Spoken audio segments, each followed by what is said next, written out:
All right, so hello guys, welcome to Aviation 676. This podcast will be mostly about aviation, pilot license, and also general aviation in particular. So today's session is a bit special because we're doing this over Zoom. We have a very special guest. He is someone who is currently undergo an MPL license in Australia. So I want to introduce to you guys, the audience, Mr. Kai. So, Mr. Kai, if you'd like to just give yourself some introduction. So, hi guys, I'm Kailash Rao. Thanks for having me here at podcast Aviation 676. So, I'm a student pilot who's been doing my training in Australia recently. So, I'm a Aviation cadet pilot, and my batch has been chosen to come to Melbourne to do our flying phase. So, I'm doing MPL license. So, I'm doing my flying phase at here in Melbourne, specifically in Moorabbin. So a little bit about myself. Uh, so currently I'm 23 years old, and I'm from Ipoh. And I grew up. I was born in Kedah, but then I grew up in Ipoh my whole life. Then I did my engineering, electrical engineering in Johor, and so I'm a alumni from UTHM. So yeah, that's a bit of me. Okay, Kai. I want to bring the audience straight to the main point of our whole discussion for this podcast, which is MPL. So before this, usually, as far as I know in aviation, in commercial aviation, all that I know of, if you want to pursue your career in aviation, is to either get CPL, commercial pilot license, or ATPL. But during our first encounter, you did mention about this MPL, multi-crew pilot license. That was the very first time I heard about this license. So if you could give us some shares with the audience, what is actually an MPL and how is it different with the conventional commercial pilot license? Yeah, sure. So MPL. So a bit intro about MPL. So MPL is known as multi-crew pilot license. It's a airline designated program. So if I'm not mistaken, in Asia continent, so Asia is the first one to start up with this MPL program. So MPL, okay, how does it differ? What is the difference about MPL and CPL? So MPL is known is a airline designated program. Okay, it's airline designated program to produce airline ready pilots. So during the training, by the end of the training, uh, the students are ready to work for the airlines as a first officer. So that's the difference between MPL and CPL. And another thing, MPL, by the end of the training, the students are type rated for a specific aircraft. So that's why they say they are airline ready. Lah. They are type rated and ready to work for the specific airlines to serve them. So what's the difference between MPL and CPL? There's a bit of difference when it comes to training. So when MPL during the 2 years training, uh, the students are already type rated. As for CPL, uh, 2 years of the training, they only be done. They only get a commercial pilot license. So in that, using that license, they are not rated. So they have to apply for a job. They have to get under an airlines. They need to get rated, or they can get rated uh, privately with their by their own. So with the pros and cons about having MPL is MPL, the training is a bit, we have less hours flying, not less hours. We cover everything, but the hours compared to CPL for flying is a bit low because we MPL we focus more on, we do our training more on the simulators, and we are trained MPL. We already trained with airlines SOPs, and we are ready for the airlines basically. As for CPL, they get more hours in the normal aircraft, single engine. They do multi engine and everything, and but their job scope is a bit different. So by the end of MPL's training, we are tied for one airlines. We are tied to whichever airlines. Like for me, I'm tied to Asia for now, and for CPL. they have wider job scope. So when they end of their training, they can become a flight instructor, they can work for cargo airlines, they can be a charter pilot, and more. And they can even work for commercial airlines. So that's the pros and cons between MPL and CPL. So if I could summarize it, if is NPL is tailored towards specific for commercial airlines, whereas CPL are the most foundation of all license if you want to pursue in commercial as to work as commercial pilots if it's Yes. subsequent. Yeah. Yeah. So during if you could share how at what stage you are in right now in terms of your flying hours with this training.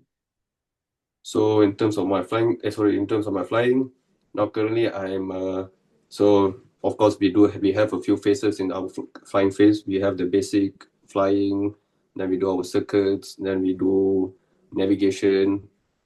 So I'm I have one more last flight. I have to do one navigation solo. I have to do two landings at different airports, and then once I'm done with that, I'll be starting my IFR phase, which is instrument flight rules training. Yeah. So then after I'm done with IFR, then I'm done with my flying phase. I'll be back to Malaysia. So as of for now, I have around 50 to 60 hours in the Cessna. So yeah, that's what. I see, interesting. Okay, so I want to bring the audience into our second points of our podcast, which is experience in terms of training outside of Malaysia.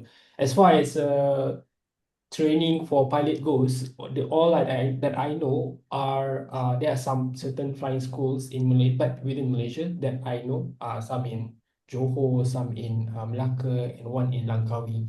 But for you, you have such a rare experience to actually go to Australia and undergo your pilot training there. So if you could share some of your experience with the audience, how is it different flying or go undergo your training in Australia compare if you have like any experience flying in Malaysia? You also mentioned your base airport, which is in Moorabbin, which consists of 5 runway, which is quite surprising for me. We don't have that kind of general aviation centric airport here, and also the weather, the crosswind. If you could share some of your experience. Okay, yeah, sure. So first of all, uh, yeah, I'm based in Moorabbin Airport. So first of all, I have to thank Asia lah, because I'm an Asia cadet. We in Asia, usually the cadets for their flying phase, they are sent off to uh, another country, other flying FTOs, flight training organization, to do their flying phase because our program is a bit different. MPL. Previously, there's no much uh, schools in Malaysia that can do our MPL, but recently there's been some schools have been getting the rating, if I'm not mistaken. So that's why we have been getting to go outside. So my seniors, they go to Bangkok Aviation Center, if I'm not mistaken, in Bangkok, and before that, some go to CAE Phoenix. So as for my batch, we get to go to CAE Melbourne. So very grateful for that. So yeah, my experience here, of course, I would say, first time coming here is very exciting, very happy. Melbourne, flying in Melbourne is going to be fun and all. Yeah, it is. I won't deny it. But yeah, so yeah, talking about the airport. So Moorabbin Airport is basically placed right next to Melbourne Coastal, and at the same time, it's southeast of Melbourne Tullamarine Airport. So it's right, how to say, it's very close to the international airport. Usually, if all the people who fly to Melbourne, that will be the main airport where they will land lah, in Melbourne Tullamarine Airport. I'm just right below them, a bit east. They call Moorabbin Airport. So my main challenges here, I would say, yeah, it's the airport is very uh, no, I won't say complicated. It's quite tough. 5 runways, intersected taxiways, and all. Then we have helicopter operations going on. A lot of private pilots flying there because in Australia it's very common thing. You should that's Monday to Friday. There are doctors, there are engineers. In the weekends, I have a plane, I go fly my plane. So this is extra traffic for us and all. And at the same time, there's a lot of flying schools around here, 4 to 5 flying schools, also doing training. So that's why Morabin is very well known. If I'm not mistaken, according to Wikipedia in 2011, according to their traffic data, Morabin was second busiest airport in Australia during 2011. So yeah, and that's part of the challenges. Another thing, high traffic, a lot of pilots flying, a lot of people flying because it's a leisure. General aviation is something that's very common and encouraged in Australia.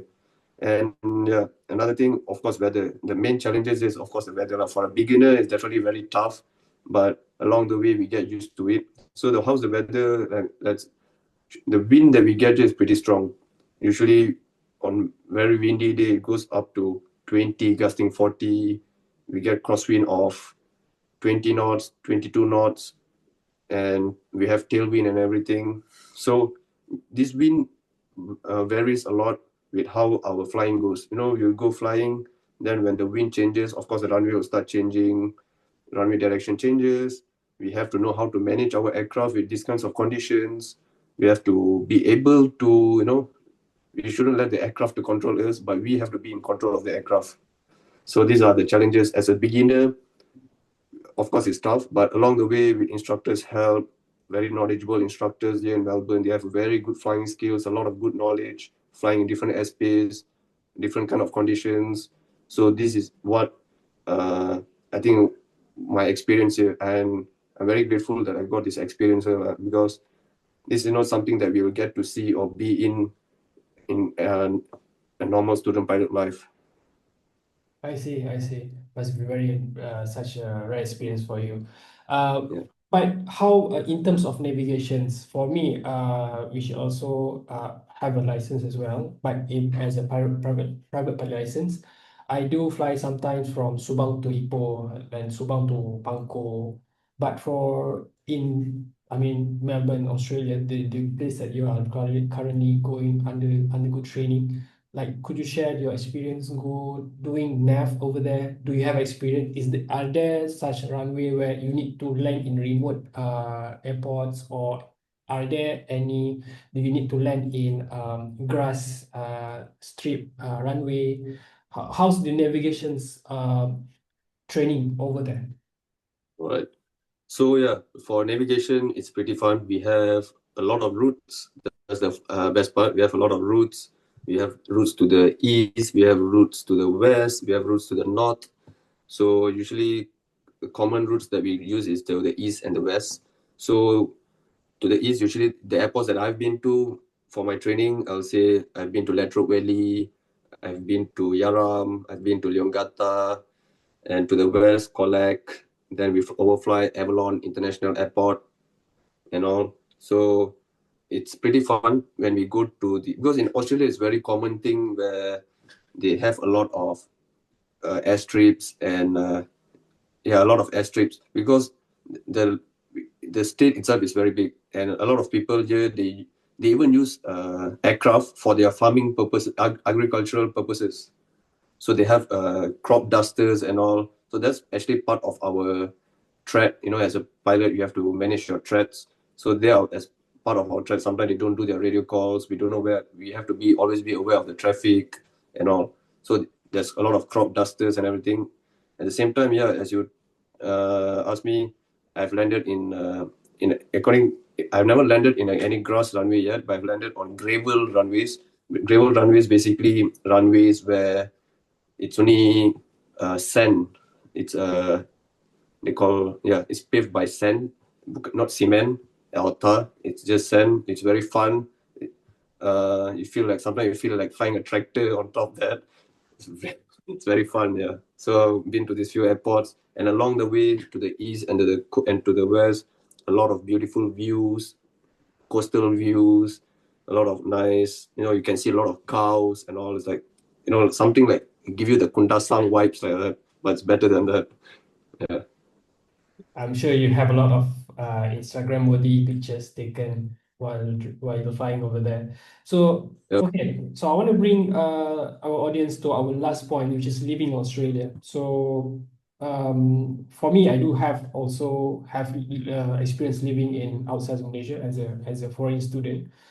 But for you as a student pilot who actually currently going through the training of becoming a pilot in outside of Malaysia, how is it different or is it difficult to adapt to the new culture and new environment in Australia? All right. So I think the main challenges when I came here, I would say what they call weather, lah, of course. So when I came here, it was winter. It's pretty cold. It went down to 1 to 2 Celsius at night. And then the cold winds, oh, horrible. But yeah, I mean, coming from Malaysia, first few days was like, wow, damn cold, man, compared to Malaysia. But then after sometimes like, ah, shit, and the wind here is pretty dry as well, so your skin gets really dry and all. So that's part of our challenges. We have to get used to the weather. At the same time, when you have flight, you must make sure you're physically ready and healthy to fly the plane, right? So and Australia, of course, is very beautiful. And yeah, another thing I forgot to mention, Melbourne is very famous. There's a saying here where we call uh, it's 4 seasons a day. All right. So we have sometimes rainy, sometimes cloudy, sometimes it's just windy, sometimes it's very cold. So that's part of our challenges when we're flying. All that's how fast the weather can change. And yeah, living in Australia is not that much of difference. Initially, I thought it's very hard to get food, like Malaysian food and all. Surprisingly, to my surprise, there's a lot of Malaysian food, a lot of Malaysian restaurants, a lot of Malaysians living here. That's the fun part. You feel like, when you're just walking around the city, then you hear someone talking Bahasa Melayu and be like, oh, that's our guy, that's Malaysian. So it's very nice. You feel home talking to them, you talk to them, you learn about them. And at the same time, Australia is actually very famous for having, not famous, but I'll say there's a lot of people from all over the world. People from India, people from Europe, people from China, Taiwan, Sri Lanka. So there's a lot of people living here. So, when we go around, we talk to them, we see their culture, we learn how that they came to Australia, how they settled down here, what kind of job they are doing. So it gives us more general knowledge talking to them, and I really enjoy doing it. Even now, I'm training in my flying school. There's student pilots from China, there's student pilots, Swinburne University, all the Aussie people. They're very nice, very friendly. I get to learn about their culture. I get to learn about their lifestyles. It's pretty interesting. I see, I see. So take us through a week of your training. Take us through during this phase of training, like, for example, let's say 1 week, are you more heavy on the training side, or are you there's a much less training hour because you already accumulate your flying hours before? All right. So we are here for a specific amount of time. They have to get us done by a specific amount of time. So our flying is pretty constant at most of the time lah. So we have constant bookings and all. So we have like two types of training. One which will be flying, another is simulator sessions. So for each flying sessions, let's say I'll give you a day of my life. So let's say if I have a flight at 12 in the noon, so I have to wake up at probably 8 o'clock, because we have to be standby at 8. We have to sometimes they'll call us up for standby. So I have to wake up at 8, get ready, maybe get myself, make sure I have some food and everything, get ready, my flying gears, my headsets and everything. And then I'll go there, I'll check in 1 to 2 hours before. Then I have to do calculations. I have to do fuel calculations for what kind of operations are doing. I need the endurance and how much fuel I need. Mass and balance calculation. I'm sure you have PPL as well. So do all the mass and balance calculations. Then after we go outside, we check our aircraft, see if it's in good condition. Are we happy to fly the aircraft? If not happy, we can go to the dispatch and tell them, okay, I'm not happy to fly this aircraft. Can I get another aircraft and all?